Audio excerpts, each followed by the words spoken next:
torikohi. Sama dengan perempuan ditanya, kamu udah punya calon? Banyak. Secara syariat banyak. Torikoh belum. Torikohnya belum. Kemudian apa lagi? Ada wali, ya ada wali. Nah, kemudian ada ijab, qabul. Kemudian ada mahar. Ada 2 saksi, ya kan? Berarti syariatnya nikah itu mudah atau susah? Mudah. Kamu tinggal mampir ke sebelah, ambil 2 saksi, ajak calon walimu, samperin, Pak, tolong anaknya dinikahkan dengan saya. Mas kawinnya apa? Jangan khawatir Pak, nanti saya buatkan cincin dari karet gelang.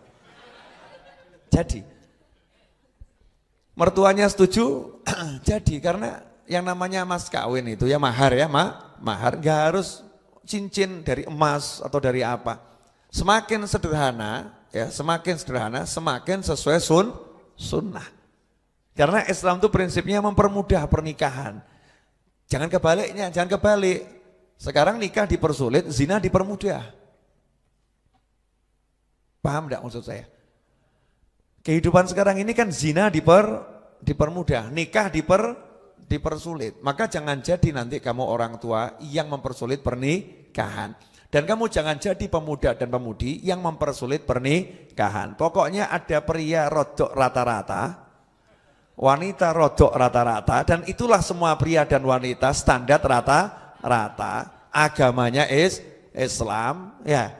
Orangnya mau kerja, jangan tanya pekerjaannya apa. Mau bekerja, siap banting tulang, laporkan ke ayahmu. Tolong ayah, nikahkan saya dengan dia. Nah, kerjaannya enggak jelas, enggak jadi masalah, tapi orangnya jelas.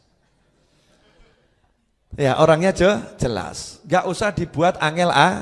Ini namanya syariat. Nah, sayangnya nih mas-mas tahu syariat, mbak-mbak tahu syariat. Torikohnya. Datangi calon mertua enggak. Betul kan ya? Enggak. Kemudian cari 2 saksi ya tidak. Mestinya kan datangi calon mertua segera ditembak. Ya, seperti salah satu teman saya Mas Suroto. Masya Allah, begitu ada saya kasih tahu jangan pacaran. Masya Allah, akhirnya dia mau praktekkan ilmu saya.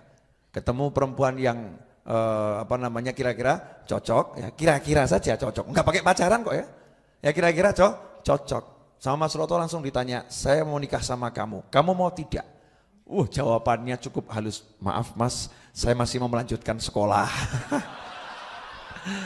Sakno, jelup begitu ya, enggak apa-apa, ya, itu bagus, ya kan, daripada kesuwen, dosa, pacaran tuh ya.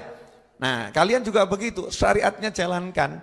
Ngomong sama orang tuanya langsung ya. Nanti perkara orang tuanya mau, anaknya nolak, jangan khawatir. Ada banyak jalan untuk mencapai keberhasilan. Ya, tapi jangan dibocorkan di muka umum, bahaya. Paham maksud saya enggak ini? Jadi syariatnya itu ilmu. Thariqah menjalankan syariat tersebut. Nah, ketika syariat itu sudah dijalankan secara sempurna, 2 saksi dihadirkan, wali sudah hadir di tempat pernikahan, mas kawin mahar disiapkan, calon wanitanya jelas ada, artinya bukan barang gaib. Ya, kamu saya nikahkan dengan calon anak saya yang ke-200 ini. Gak jelas ini ya. Dan hidup ya. Jangan nikah sama mayit jenazah gitu kan. Nah, ini jelas yang dinikahkan ada, walaupun di luar kota atau di luar negeri, tapi jelas orangnya ada. Kemudian ijab qabul selesai. Nah, itu berarti sudah bertorikoh, sudah dapat hakikat belum? Belum. Nah, ini kesian kalau cuman syariah torikoh, hakikat gak ketemu. Kenapa? Suaminya ada di Indonesia, istrinya di Amerika, studi. Ditanya sama temannya, gimana pernikahan? Saya baru sekedar sampai tahap torikoh. Lah kok bisa? Hakikat belum mas. Lah kenapa? Sampai detik ini belum ketemu istri. Rugi awakmu. Rugi. Nah, hakikatnya bagaimana? Kalau kamu selesai nikah, ya selesai nikah. Seperti tadi keponakan saya, selesai akad nikah, ya suaminya dibawa ke sini. Kan akad nikah di Masjid Riyadh, ya. Terus suaminya dibawa ke sini, ketemu dengan istrinya. Ya, baru ketemu itu sudah hakikat itu. Baru ketemu, bisa salaman. Tadinya kan haram nih ya. Jadi halal bisa salaman, difoto, kumpul keluarga. Ini hakikat pernikahan tahap awal. Tahap nanti yang naik sedikit lagi, masuk kamar, lampu dinyalakan, jangan dimatikan. Zaman nu nggak model matikan lampu. Ya, lampunya dinyalakan. Kemudian pakai aromaterapi, wangi-wangi semua orang diusir. Nah, apa yang terjadi saat berdua seperti itu? Kalian yang mengerti. Itulah hakikat pernikahan. Jangan dijelaskan. Paham ya? Kemudian sebulan kemudian ada piring dilempar.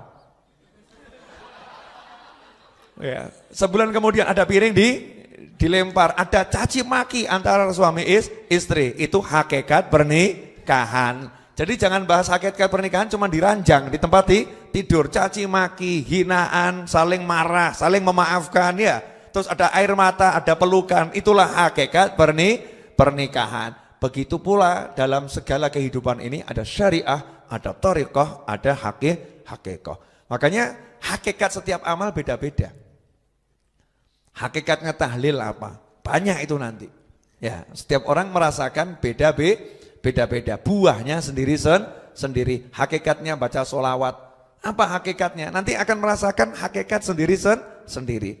Nah, terus ada yang nanya, Habib, nah kok saya dengar ada thariqah qadiriyah, thariqah naqsyabandiyah, thariqah syadziliyah, thariqah alawiyah, thariqah tijaniyah, thariqah, banyak thariqah. Nah, itu maksudnya apa, Habib? Nah, beda. Jadi kalau yang tadi kita jelaskan, syariat, thariqah, hakikah, itu penjelasan secara umum. Secara khusus, karena thariqah ini adalah menjalani syariat. Ya, thariqah itu menjalani syariat. Maka setiap orang yang menjalani syariat, dia punya pengalaman sendiri-sendiri. Punya pengalaman sendiri-sendiri. Contoh, ada orang yang menjalani sholat khusyuk. Ya, pengalamannya apa? Misal gitu ya, sebelum sholat dia bayangkan dia itu disolatkan. Bayangkan mati itu. Bisa khusyuk. Terus dia terangkan sama murid-muridnya, kalau mau khusyuk sebelum sholat kamu bayangkan dirimu mati dulu. Bayangkan kamu dikafani. Bla bla bla bla, dia jelaskan. Cara khusyuknya dia ini, yang dia jelaskan, itu thariqahnya di dalam sholat. Ada lagi yang zikir. Dia kalau zikir dengan suara yang sangat keras, itu bisa khusyuk. Berarti thariqahnya dia dalam berzikir dengan suara yang sangat keras. Ada lagi yang thariqahnya itu banyak sedekah. Dia kalau banyak sedekah, hatinya itu bisa kontak sama Allah Subhanahu wa taala. Berarti thariqahnya banyak sedekah. Ada yang thariqahnya makan-makan. Kalau makan-makan khusyuk. Loh, memang gitu. Ya, kalau makan-makan khusyuk, bisa syukur, ya bisa syukur. Wah, alhamdulillah. Wah, enaknya Masya Allah. Alhamdulillah. Karunia Allah. Orang gampang loh, Dul. Kita ini makan kira-kira khusyuk makan atau khusyuk ingat Allah?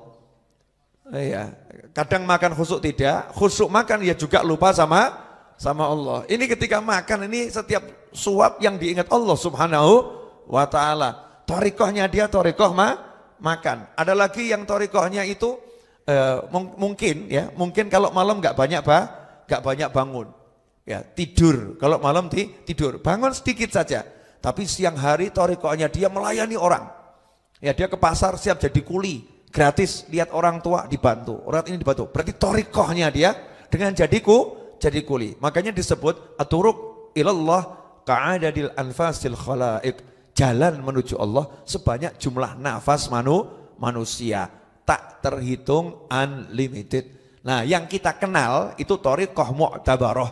Jadi thariqah yang dikenal, ya, thariqah yang dikenal dan diakui keabsahannya secara organisasi, ya, secara organisasi.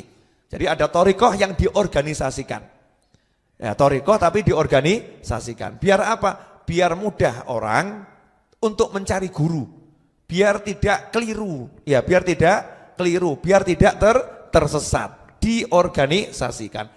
Tapi orang yang ikut organisasi thariqah belum tentu orangnya berthariqah. Kalau enggak menjalani ajaran thariqah, kamu ikut thariqah qadiriyah misalnya, tapi yang enggak pernah baca wiridnya, ya, enggak pernah baca zikir-zikirnya, enggak mujahadahnya, ya, namanya kamu nggak bertoriko, syariatnya aja nggak tahu, apalagi toriko. Cuma dapat label ikut toriko. Ya, labelnya dapat secara organisasi. Tapi untuk dirimu sendiri dengan Allah Subhanahu Wa Taala, kamu nggak dapat apa-apa karena kamu tidak menjalani toriko itu. Nah, di antara ulama-ulama yang merumuskan jalannya, metodenya di dalam ibadah tersebut ada Syekh Habib Hasan Asyadzili. Maka murid-murid yang belajar kepada Syekh Habib Hasan Asyadzili rahimahullah, dia mengatakan thariqah saya thariqah Syadziliyah, jalannya Imam Habib Hasan Asyadzili.